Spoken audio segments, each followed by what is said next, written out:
Alam naman niya na paglapastangan yun. Yun ba ang hiling mo, kaibigan? Sumagot ka sa akin. Alin ba ang mas madaling sabihin? Ang sabihing pinatawad ang iyong mga kasalanan?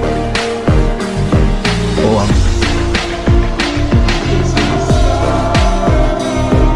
tumayo ka at lumakad?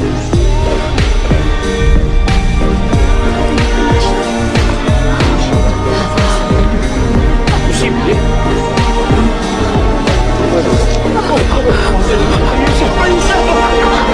Patayo siya! Gawa niyo tumayo! Wala! Hindi ako makapaniwala! Patayo na siya! Paralisado! Sandali! Ang anak ng Diyos ay may kapangyarihang magpatawad ng kasalanan.